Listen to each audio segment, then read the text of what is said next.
Alright, in this next lesson we're going to talk about some different ways to get some major chords and dominant seventh chords using the B-Bender guitar. And really, since the B-Bender is on the second string, most of our triads are going to come out of strings 1, 2, and 3. And let's take a look at this C shape here. So here I have a C bar chord based off of the A string. Right, so just a simple C major chord right here. The 3rd fret is the root on the A string, and then an A shape here. Well, with the B-Bender, obviously I can't really get much out of this at this point. So what I'm going to do is I'm going to think of this shape as, first of all, a C sus2. And what that is my ring finger's on the 5th fret G string, my index is on the 3rd fret B string, and and I'm barring the 3rd fret on the high E2. So it looks like this. Right, so I have this C sus2 chord, and what I'm doing with the B-Bender is I'm bending my B a whole step in order to move that 2 interval to a 3. Right? So this shape I can use all over the neck just like a bar chord. And if I think of the shape this way, well, this is my root here off the G string. So here's a C note right there. Right? So I'm bending 2 to 3 interval wise in this chord.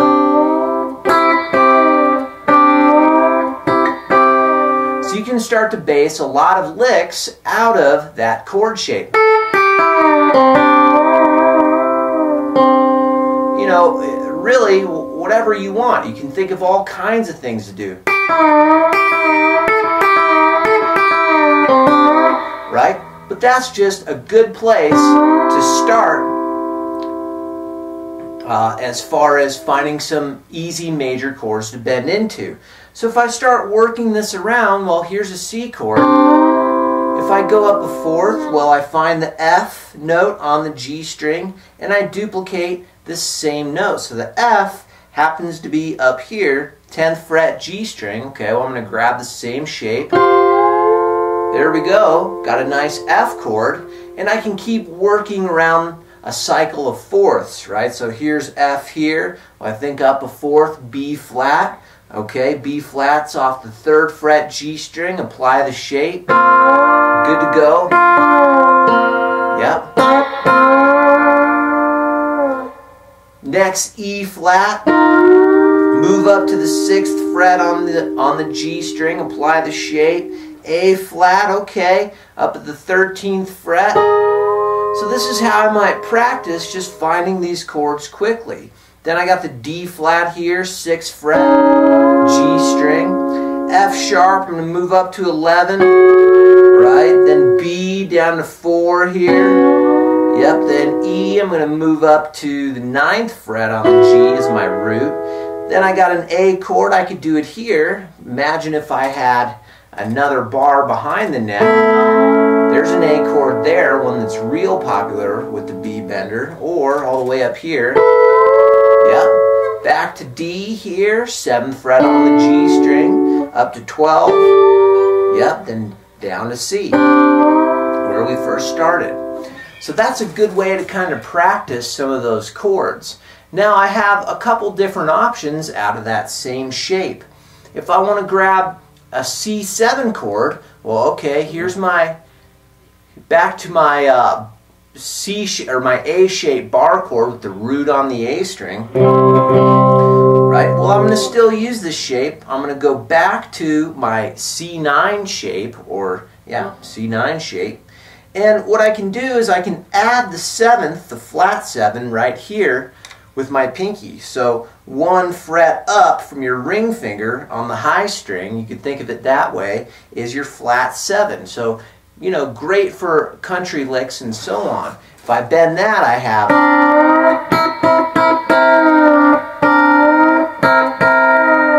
Right? And I can start forming licks out of that too.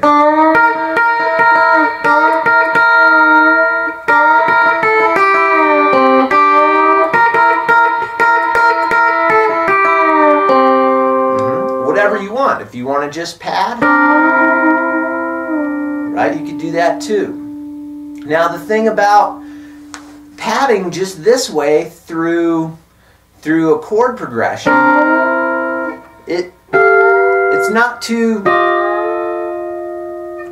you don't have a lot of sustain because this is a Telecaster, right? So it's gonna decay pretty quickly. It's not a pedal steel. So if you're gonna do that, by all means, try it. But for me, I'm trying to keep something happening in my right hand. Some kind of picking pattern in order to keep that pad moving. So, you know, banjo picking patterns, stuff like that you could do. And also, whenever I'm doing B-bending, I'm using my thumb and my pick, and these two fingers to pinch. So I have kind of a hybrid picking style in order to get more snap to the strings and to be able to cover more strings.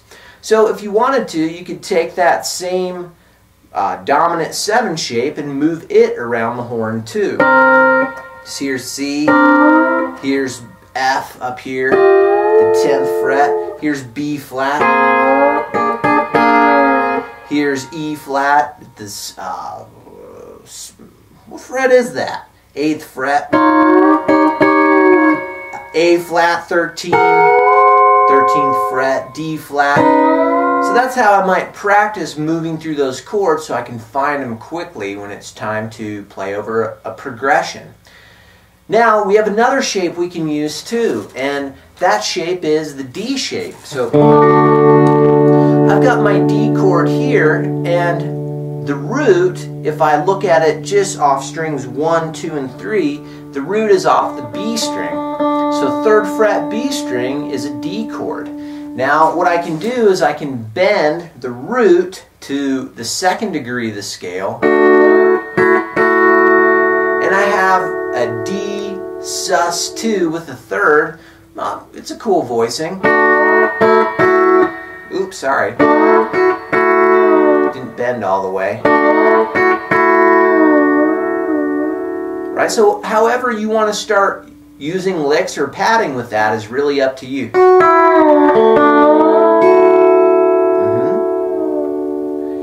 So you can start using this shape, this D shape. So here's my D here. If I go up a 4th, well, here's my G up here at the 8th fret with the root on the B string. Right, I can go up to my C chord. You have my F chord. B flat. Now remember, I'm just gauging the roots off of the B string for this D shape. Yeah. Okay. Now, as far as finding a dominant 7th chord, well, let's think about our D7 here. Yep.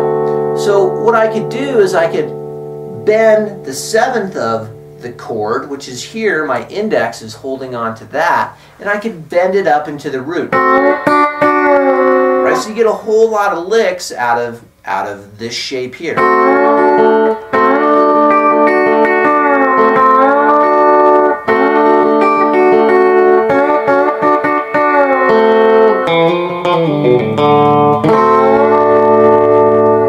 I don't know, something like that, right? So you can take this same kind of theory and move this shape around to whatever chord you're looking for. So here's my D chord here. Right, I'm going to think about where that B is bending to. So my next chord is a G. I know that I'm trying to get to the 8th fret here as my root, so my index is 1 step behind that root. There's my G chord. Yep. My C chord is up here. Right. Here's my root right there. That's the C root. Here's my F chord.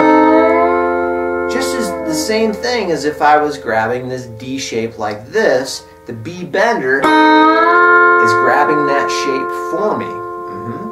That's the beauty of it. Okay, so there's 2 different shapes. You have your C shape or your C sus2, giving you a major chord or a 7th. Or you have your D chord here giving you a D sus2. Except you're not really suspending the third. So let's call that a D add 2. D add 2. Yep. Or you can grab your 7th here. Right? So those are good places to start for getting some more interesting melody lines or licks or what have you, or just padding. Okay, take a look at that.